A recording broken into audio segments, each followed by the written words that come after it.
अस्सलाम वालेकुम।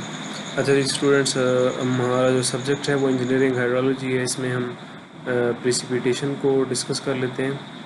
तो सबसे पहले हम इसका एक ओवरव्यू कर लेते हैं कि प्रेसिपिटेशन होती क्या है।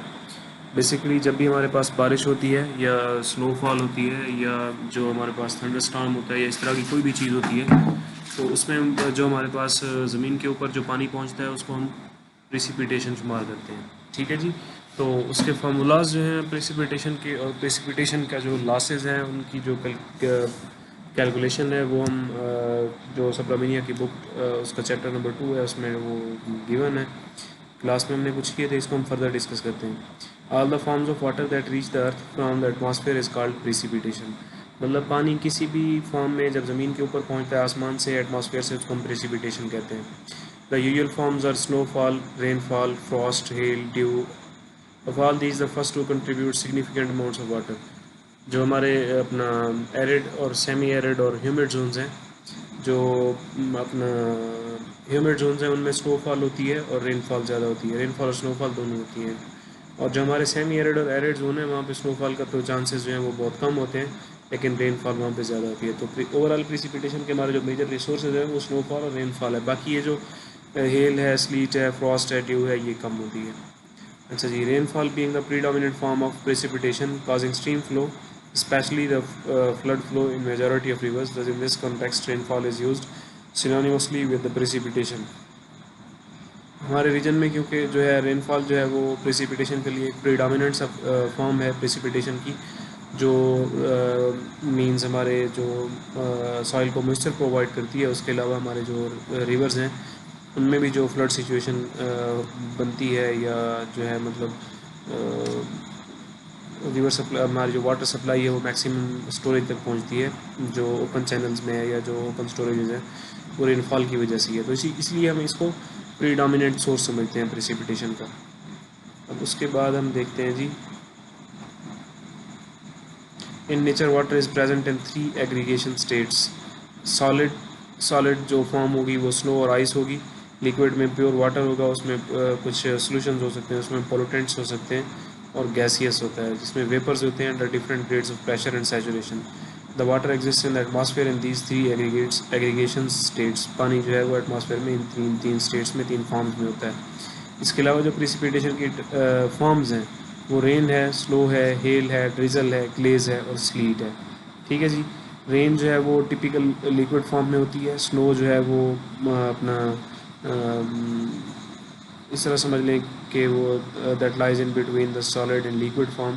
हेल, ड्रिजल, ग्लेज, स्लीट, ये बेसिकली इन सब में ही जो पान मतलब हमारे पास जो रेनफॉल होती है वो बेसिकली जो उसके ड्रॉपलेट्स होते हैं वो फ्रीजिंग टेम्परेचर से गुजर के आ रहे होते हैं।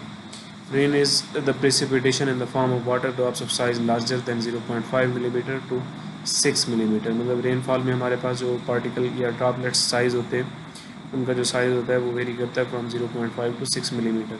Rainfall is classified into light rain, moderate rain and heavy rain. As light मतलब जो रेनफॉल की उसको हम इंटेंसिटी की बेस पे क्लासीफाई करते हैं, लाइट, मॉडरेट और हैवी रेन। लाइट रेन में जो है वो हमारे पास जो इंटेंसिटी होती है उसकी 2.5 मिलीमीटर पर आवर होती है।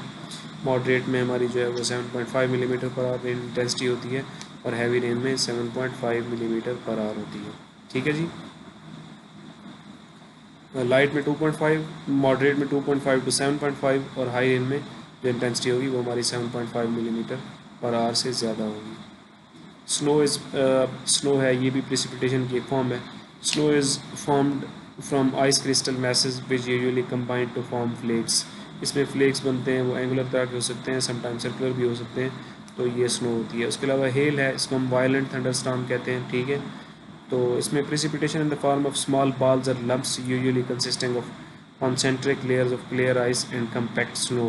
इसमें मतलब स्मॉल बॉल्स बनते हैं या लम्प्स बनते हैं जो ड्रॉप्स के मतलब वाटर ड्रॉपलेट्स होते हैं जो कि फ्रीजिंग टेम्परेचर से गुजर के ज़मीन पर पहुंचते हैं। हेल का जो साइज़ होता है that varies from 0.5 to 5 centimetre in diameter. इसका जो डायमीटर होता है वो वेरी करता है 0.5 से 5 सेंटीमीटर तक, and can be damaging to crops and small buildings. जो स्मॉलर बिल्डिंग्स हैं या जिनकी जो है वो रूफिंग है वो सेंसिटिव है, या जो हाई लोड बेरिंग नहीं है, या वो मतलब वेयर एंड टेयर को रेजिस्ट नहीं कर सकती है, उसके लिए और क्रॉप्स के लिए ये नुकसानदेह होते हैं, हार्मफुल होते हैं।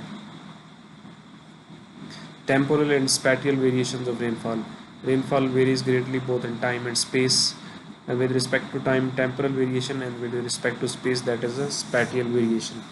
The temporal variation may be defined as hourly, daily, monthly, and annual variation. Means long term variation of precipitation. ये टाइम के हवाले से जो टेम्परल वेरिएशन है वो टाइम के हवाले से मीन्स एक आवर में, एक 30 मिनट्स में, हाफ आवर में, एक आवर में, वन डे में, डेली रूटीन में, मतलब जो है हमारे वीक्स में या मंथ्स में या ईयर्स में जब हम इसका डाटा कलेक्ट करते हैं तो इसको हम टेम्परल वेरिएशन कहते हैं.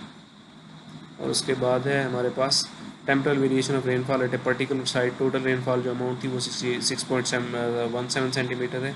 ये हमारे पास टाइम है जो मिनट्स में दिया हुआ है. 0 to 20 मिनट्स जो हमारे पास रेनफॉल थी वो समवट लाइन बिटवीन 0 to 2.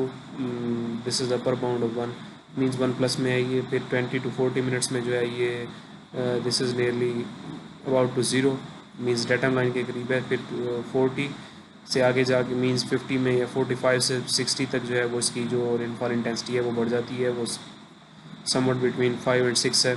अब 60 से 70 जो है वो फिर 12 to 14 चली जाती है. फिर वो 60 अपना 70 से 80 फिर डिक्रीज़ हो जाती है. 80 से 100 तक फिर जो है वो मज़ीद इंक्रीज़ हो रही है. उसके बाद जो है ये 100 से 120 जो मिनट्स हैं उनमें फिर ये डिक्रीज़ हो रही है. ठीक है जी. ये टेम्परल वेरिएशन है. मतलब ये एक एग्जांपल है कि टेम्परल वेरिएशन को आपने कंप्यूट कैसे करना है, ग्राफिकली उसको आपने रिप्रेजेंट कैसे करना है. Long term precipitation variation at अर्बा मीन्स ये है जो उसमें एनुअल प्रेसिपिटेशन के ग्रीन डॉट्स हैं और जो एवरेज प्रेसिपिटेशन है वो एक रेड सॉलिड लाइन को डिनोट कर रहा है. ये 1986 ये जो एक्स एक्सिस पे इसका ड्यूरेशन दिया हुआ है ये ईयर्स में है 1986 to 2006 और इसका जो इंटरवल है वो कपल ऑफ ईयर्स है या 2 ईयर्स है. ठीक है जी. और एनुअल रेनफॉल है ये मिलीमीटर में आपको दी गई है 5 to 45. अब इसमें देखें 1986 से 1988 जो है वो उसमें जो उसका जो प्लॉट बन रहा है वो ये है. ठीक है. उसमें जो वेरिएशन है वो 15 to 20 सेंटीमीटर है मिलीमीटर है जो उसकी रेनफॉल इंटेंसिटी है जो एनुअल रेनफॉल है. अब उसमें जो है फिर स्मॉलर वेरिएशन जो हैं ये भी हैं. उसकी एवरेज जो बनेगी वो 25 बनेगी. इस तरह 1988 to 1999 उसमें जो ज़्यादा प्लॉट है वो अपना जो हमारी रेड सॉलिड लाइन है जो एवरेज रेनफॉल को डिपेक्ट कर रही है उससे ऊपर है. और जो 1990 है उसके लेटर पोर्शंस में या मींस उसके लास्ट क्वार्टर ऑफ मंथ्स में वो जो है वो अपना एवरेज लाइन से बिलो अपना लाई कर रही है. इसी तरह ये सारे हैं. इनमें जो है वो फिर एवरेज रेनफॉल जो है वो रेड लाइन डिपिक्ट कर रही है वो ऑलमोस्ट 25 मिलीमीटर जो है उसका डाटा शो कर रहा है. अब हम आते हैं जी factors influencing the precipitation formation.